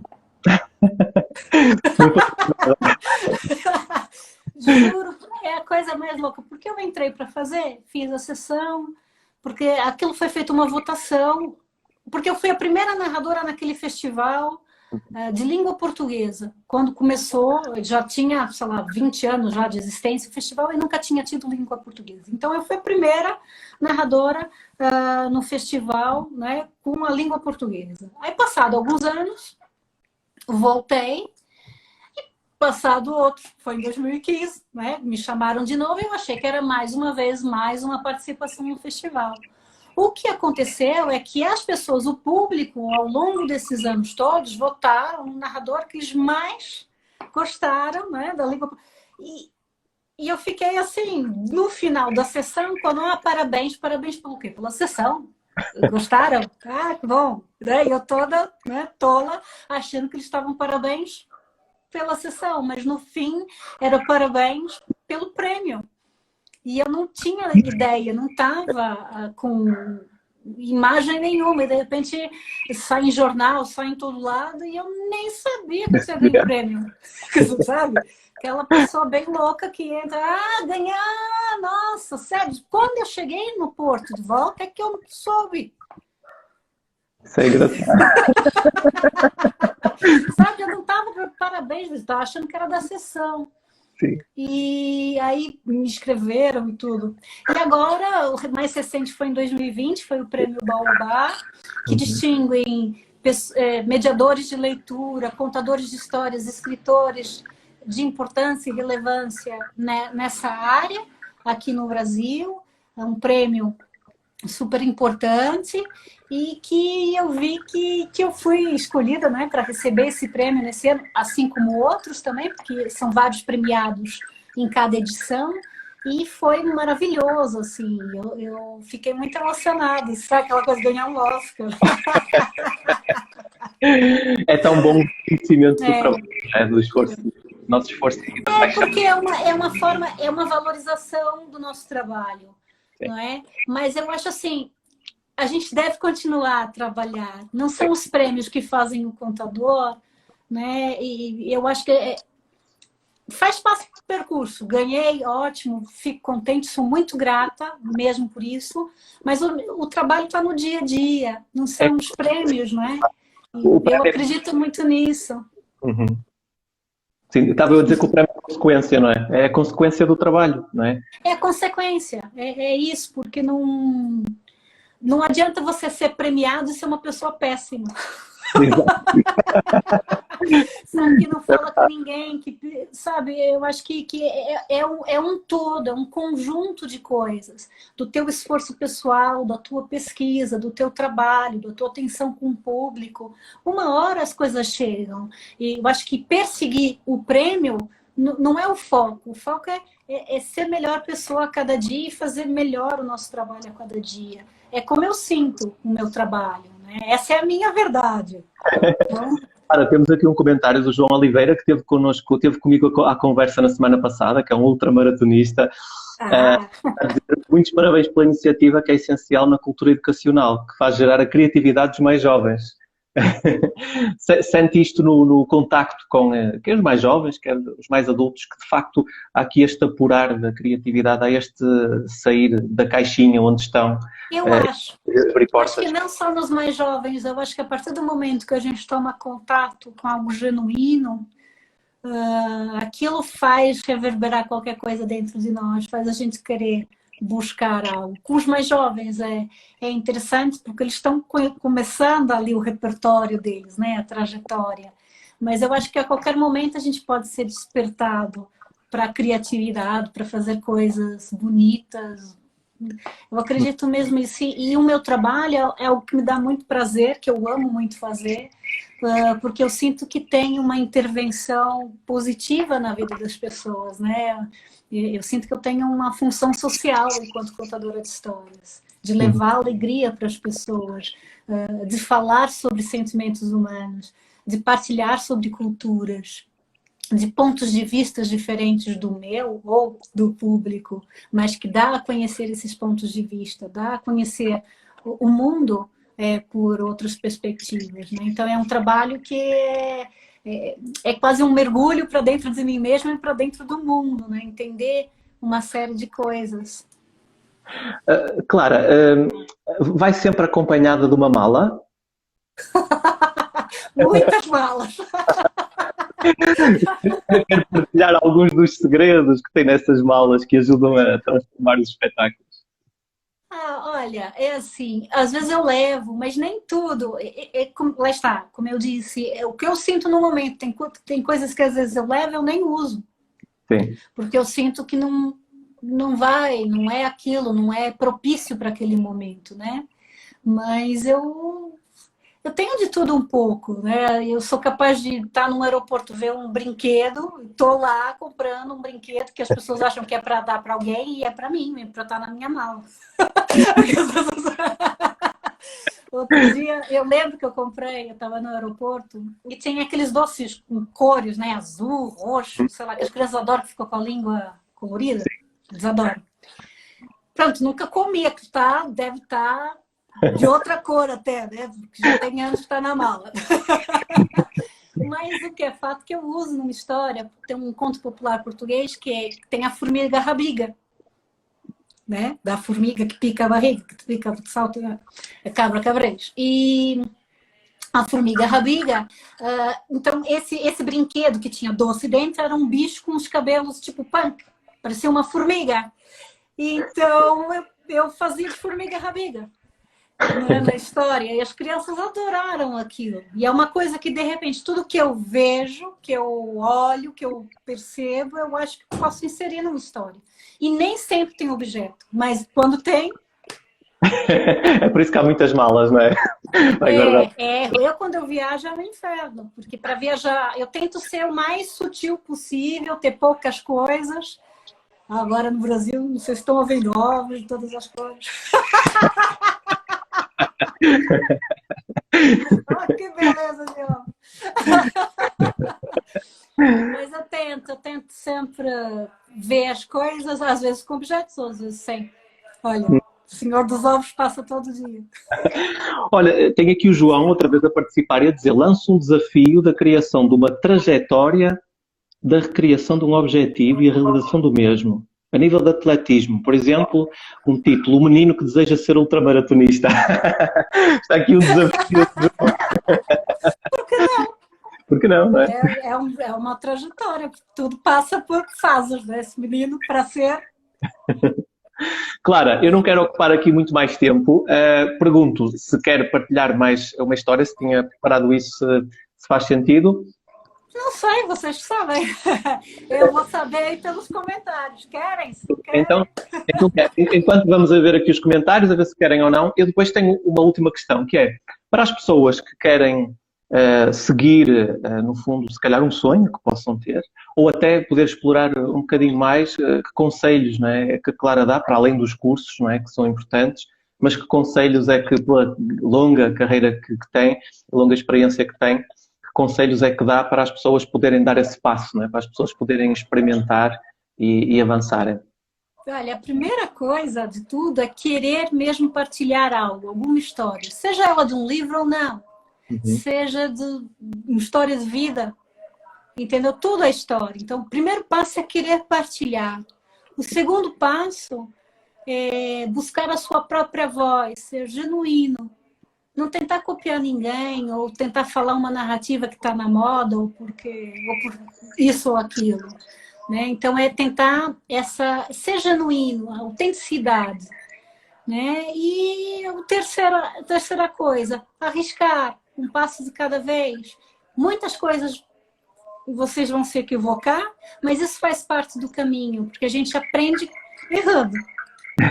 Sem dúvida. Ninguém acerta 100%, ninguém acerta a flecha logo na maçã de primeira. Pode acertar por sorte, mas não vai estar nessa constância.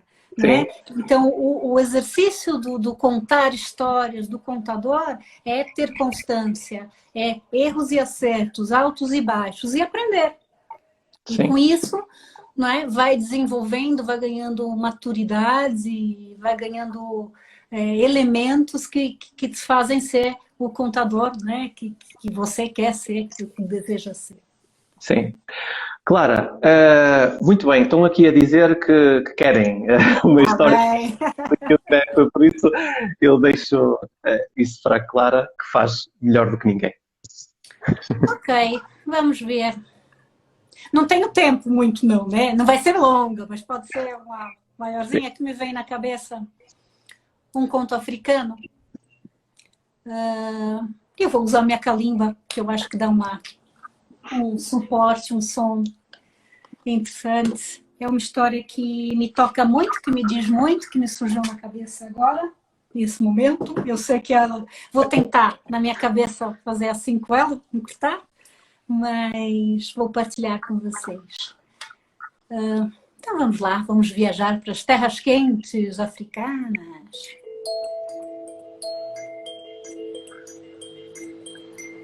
Contam que em tempos que já lá vão, que vão longe, existiu um coelho. O coelho adorava saltitar pela floresta.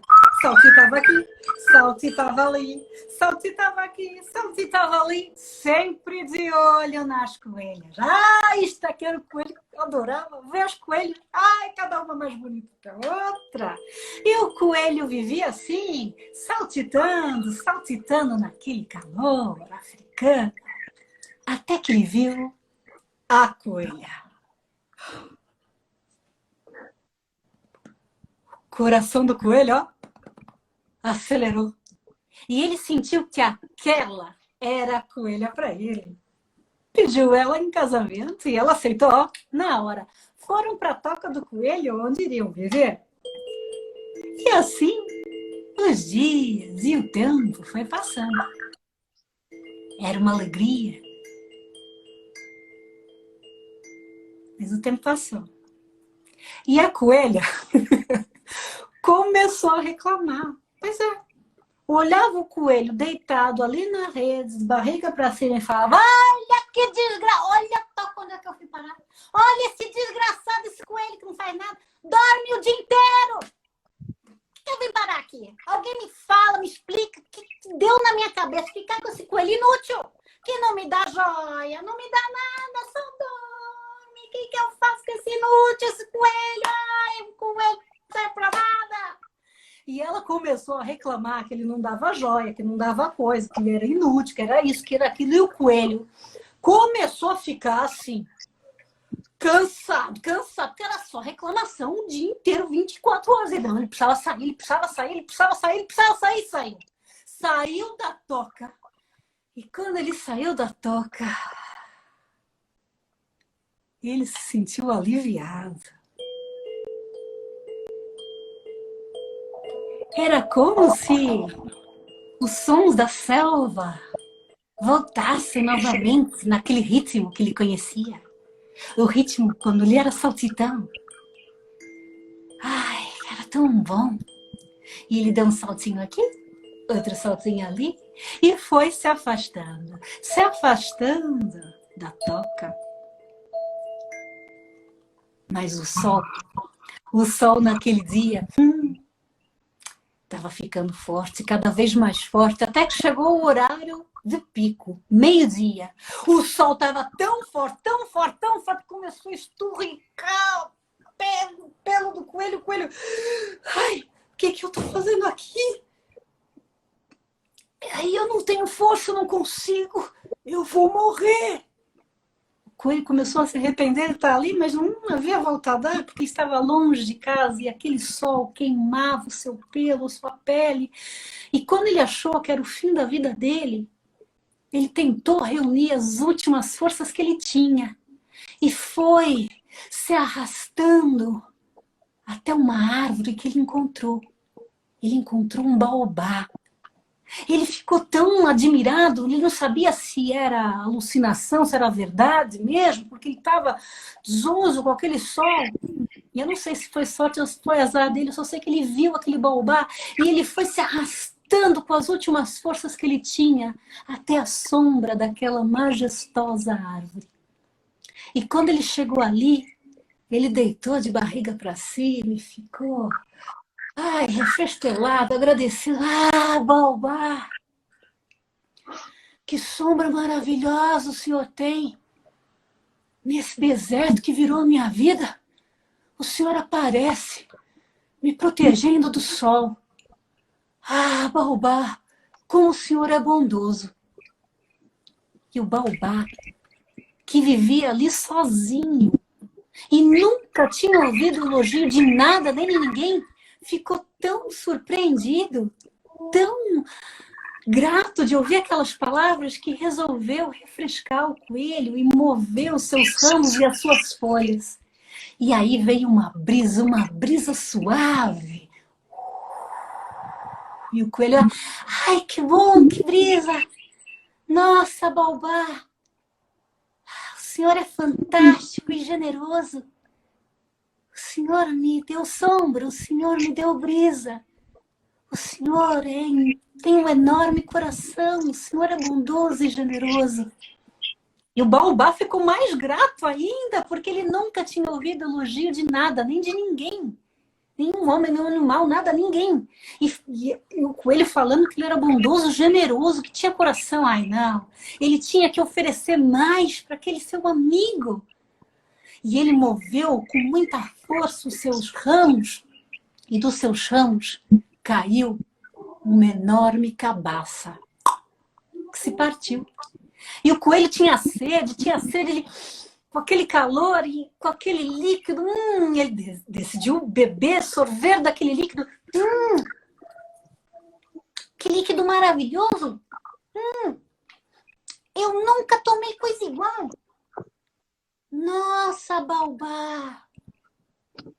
O senhor realmente é bondoso, generoso, tem um enorme coração, porque sem me conhecer de lado nenhum, me deu sombra, me deu brisa, matou a minha sede. O senhor é muito generoso, bondoso, tem um enorme coração. E o Baobá estava cada vez mais feliz com aqueles elogios, porque ele nunca tinha ouvido elogio na vida. E ele queria mostrar para o seu amigo coelho que realmente ele tinha coração, um enorme coração. E decidiu abrir uma fenda no seu tronco. E foi abrindo, abrindo, abrindo, abrindo, abrindo, abrindo uma fenda. E o coelho estava assustado, porque dentro tinha coração, sim, mas tinha tesouros inimagináveis. Joias, pedras preciosas, diamantes, esmeraldas, rubis. O coelho estava tão surpreendido que só conseguiu falar: Isso tudo é para mim? E o Baobá, como se dissesse que sim, meu amigo, pega o que quiser, é seu. Moveu seus ramos. E o coelho lembrou-se imediatamente de quem? Da coelha. A coelha vivia reclamando que ele não dava joia, não dava nada, que não servia para nada. Ele lembrou dela. E aí ele viu um colar de ouro. Pegou aquele colar para sua coelha. Depois viu umas moedas de ouro. Pegou para ele. E de repente ele parou. Ficou assim, pensativo. Porque ele percebeu que o verdadeiro tesouro da vida dele era a coelha. Ela podia reclamar, ela podia ter mau feitio, mas ele gostava dela. Ele também, às vezes, não tinha a melhor das atitudes. Às vezes ele era um bocado complicado. E ele percebeu que o maior tesouro da vida dele era a família. Isso era o melhor, o maior. E ele estava tão contente com aquela descoberta que ele olhou para o alto, para o seu amigo Baobá, e falou: Baobá, obrigada por me fazer perceber que a minha família é o meu tesouro. Eu vou voltar para casa, para minha toca. Mas olha, pode ter a certeza que eu te levo aqui, ó, dentro do meu coração. Tchau, Baobá! Tchau, Baobá! Tchau, Baobá! E o coelho saiu a correr porque ele tinha pressa. Ele queria encontrar o verdadeiro tesouro da vida dele. Ele saiu com uma velocidade. Os animais olhavam aquele coelho correndo em disparada. E quando ele chegou no lugar onde ele vivia, os animais estavam assim. Como é que o coelho tinha aquele tesouro? Era um sem eira nem beira, não tinha nada, de repente aparece com joia, com moeda. Como? Todo mundo curioso, querendo saber como é que o coelho conseguiu aquela joia. Começou aquela, né, curiosidade tão grande, começaram a se aproximar do coelho, um por um, para perguntar como é que o coelho tinha conseguido aquela joia. Primeiro foi um: ô, seu coelho, como é que você conseguiu essas joias? Aí o coelho: foi um amigo que eu fiz no meio do caminho, mas agora eu tenho pressa que eu tenho que encontrar meu verdadeiro tesouro, mas depois eu converso com você, Aí continuava a andar e os animais: ô, seu coelho, também quero tomar amigo com esse, me conta aí, como é que você conseguiu essa joia? Me fala. Foi um amigo que eu fiz no meio do caminho, mas agora eu não posso falar, porque eu tenho pressa, que eu tenho que ver meu verdadeiro tesouro. E ele continuava assim, até que ele encontrou a Dona Hiena. A Dona Hiena era daquele tipo que, enquanto não conseguisse aquilo que ela queria, ela não sossegava. E ela queria saber como é que o coelho tinha conseguido aquele tesouro. E ela foi determinada a conseguir essa informação. Então ela chegou, primeiro delicada, sedutora. Ô, seu coelho, tudo bom? Ah, como é que você conseguiu essas joias? Ah, foi um amigo que eu fiz no meio do caminho, mas agora tem pressa, tem coelho, que é o meu verdadeiro tesouro. Mas, ô, seu coelho também quer ter um amigo como esse, que me dá joia, vai. Seu coelho, me conta, me conta, me conta, me conta! Com um pedido desse. O coelho, né, o pedido amável desse jeito, né, ela teve que contar detalhe por detalhe do como ele tinha conseguido aquelas joias. Depois que ele contou, ele foi para a vida dele, fazer o que ele queria fazer, que é encontrar a esposa, que era o seu verdadeiro tesouro, a família, e chegou lá na toca dele. Mas a hiena ficou ali, esperou ele ir embora.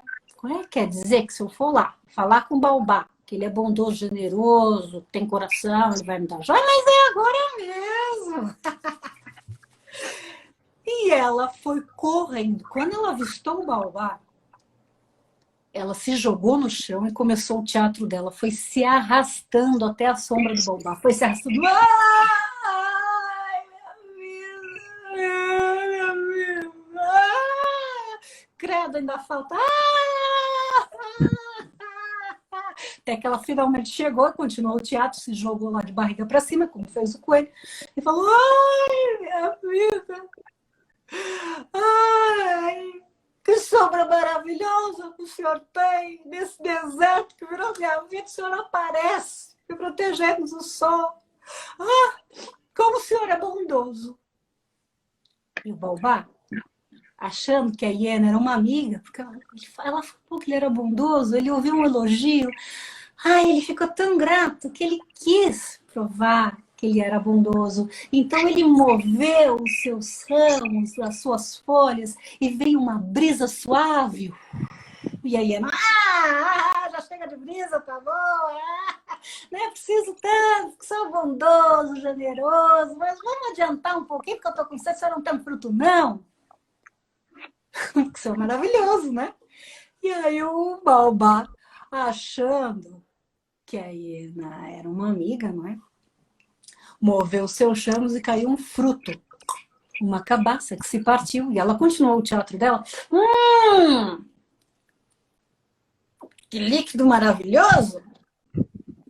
Nunca tomei coisa igual. Mas vamos conversar, baobá, porque eu tenho uma coisa para falar do meu coração, baobá, tem que falar, porque o senhor é bondoso, generoso, tem um coração enorme, não conheceu de lado nenhum, me deu sombra, me deu brisa, matou minha sede. Olha, tem uma coisa para falar pro senhor. Os animais falam que o senhor vive aqui sozinho porque o senhor é egoísta, não tem coração. Eles falam que o senhor não tem coração, mas eu sou testemunha. O senhor me deu sombra, me deu brisa, matou minha sede. O senhor tem um coração, um enorme coração, não tem coração? Não tem coração, tem coração, não tem coração. O baobá tem, não é enorme, não tem coração. E o baobá, achando que a hiena era uma amiga, decidiu abrir uma fenda no seu tronco para mostrar o seu coração. E ele foi abrindo. Abrindo. E a hiena, voraz, desesperada, ela viu o coração, mas ela viu os tesouros inimagináveis, ela queria tudo para ela, e ela, me dá, e ela estava tão voraz e desesperada para pegar tudo, toda a quantidade de tesouro que ela conseguisse, que ela foi arrancando pedaços do coração do baobá, pedaços dele. Ele começou a ficar tão aflito, ele não sabia o que fazer. De repente ele empurrou ela para fora e se fechou. E ele nunca mais se abriu. E a hiena ficou ali do lado de fora, e quando ela se viu sem nada, ela ficou com tanta raiva que ela mostrou as suas garras, começou a arranhar o tronco do baobá e falava assim: me dá alguma joia, sua árvore que não presta, dá joia para um, dá para outro, me dá, eu quero alguma coisa, me dá. Mas o baobá se fechou. E ele nunca mais se abriu. A hiena ficou ali, arranhando, maldizendo, falando mal. Mas chegou uma hora que ela se cansou e decidiu ir embora. E foi embora, falando mal. E essa história poderia terminar aqui, mas na verdade é uma história que fala sobre os seres humanos. Existem pessoas que são como os coelhos. Às vezes estão ali numa zona de conforto, fazendo sempre a mesma coisa, às vezes ouvem críticas, ficam chateados e saem da toca em busca de novas aventuras, porque acham que não podem suportar e precisam sair, ver, fazer, acontecer. E às vezes encontram amigos que alertam sobre o que é importante na vida. E eles conseguem perceber o valor das pessoas da família e o valor das coisas e conseguem retornar ao eixo. Existem muitos coelhos. Mas também existem pessoas que são como as hienas, que se aproximam da gente sempre, sempre querendo o que é nosso. Tentam de todas as formas roubar, maldizer, fazer qualquer coisa para pegar o que é nosso, nosso brilho, a nossa forma. Mas quando essas pessoas hienas não conseguem o que querem, vão embora, mas vão falando mal. Existem muitas pessoas hienas e estão por aí. Mas existem também, infelizmente, pessoas baobás. Eu digo infelizmente porque as pessoas baobás têm tanta riqueza dentro, tantos tesouros, tantas coisas para partilhar, mas estão fechados, não partilham nada com ninguém. E é realmente uma pena, porque nós, que ouvimos essa história, sabemos perceber o porquê as pessoas baobás estão fechadas. Porque, com certeza, um dia tiveram uma hiena na vida. E bendito e louvado, meu conto acabado. Clara, obrigado, não é? Passei de todos os tempos, mas olha, contar histórias é isto, né? E a Clara não tem receio de partilhar, porque isso é uma missão de vida, não é? A partilha através das histórias para ajudar as pessoas. E também me fazem bem. Além de ajudar as pessoas, ajudam a mim. Uhum. Elas são o meu bálsamo, o meu medicamento, né? Para um bom humor, para espantar o mau humor, para espantar a tristeza, para me perceber, né, a riqueza que eu tenho à minha volta. Né? Elas me fazem acordar. É isto. Claro, eu estou muito, muito agradecido. Acho que estamos a falar de palavras, estamos a utilizar palavras, não é, para comunicarmos, obviamente, mas é difícil encontrar palavras para agradecer, não é? É um gesto de gratidão gigante que eu quero deixar, porque quer por mim, quer por todas as pessoas que estiveram aqui, que estão a agradecer, estão a enviar corações, a dizer obrigada por este momento, porque realmente a Clara faz as coisas como ninguém, não é? E é de facto inspirador ver isso. As pessoas que ainda não tinham a oportunidade de conhecê-la e que viram este direto acabam por comprovar isso e podem acompanhar a Clara. Amanhã tem histórias. Amanhã tem 15 horas em Portugal, não é? Exatamente. 11 no 15 Brasil. horas Portugal, 11 Brasil, 16 horas Itália. E aí são histórias, outros tipos de histórias, porque tem crianças, eu vou variando o repertório para os mais pequenos e por aí vai, né? Maiores, miúdos e grandes. É para todos, é para a família. É um repertório mais variado. E fica aqui o convite para vocês conhecerem mais o meu trabalho. Entrem no meu Instagram, é sempre ao vivo no Instagram e no Facebook, é em simultâneo. Então entrem lá, passem a palavra, conheçam mais o trabalho. E se tiverem interesse em aprender a contar histórias, saber mais sobre a arte narrativa, entrem no meu site para saber sobre o curso. E muito grata, Thiago, pelo convite, foi muito bom. Obrigado também, Clara. De certeza que vão surgir mais seguidores e alunos, não é? E espero que quando regressar ao Porto possamos estar juntos e conversar. Bem que breve, não é? Que seja breve, de facto. Porque seja breve, eu tenho saudade de casa. Não é? É isso que é esperado. Clara, um obrigado mesmo muito grande de coração. Um abraço. Muito grande. Um abraço de contos, como eu costumo dizer. Muito obrigada. Amanhã vou estar habitual aos domingos, e desejo o maior sucesso para a Clara, porque claramente deixa-nos aqui muito de si, não é? Fala com o coração, e é tudo isso que nós queremos, não é? Que as pessoas tragam essa genuinidade e que falem com o coração, não é? Porque aprendemos muito com isso. E é com estas histórias, e obrigado também pelas palavras que deixou, a importância aqui de percebermos também que os caminhos não têm que ser todos direitinhos e que as histórias inspiradoras têm muito a ver também com esses caminhos cheios de buracos que vamos encontrando, não é? Até ligarmos àquilo que são os nossos sonhos, àquilo que gostamos de fazer, e a Clara faz de uma forma apaixonada. Muito, muito obrigada. Muito obrigada. Beijinho, beijo a todos, um abraço de contos e até amanhã. Obrigada, Thiago. Desliga aqui, tá bem? Sim, beijinho. Tchau.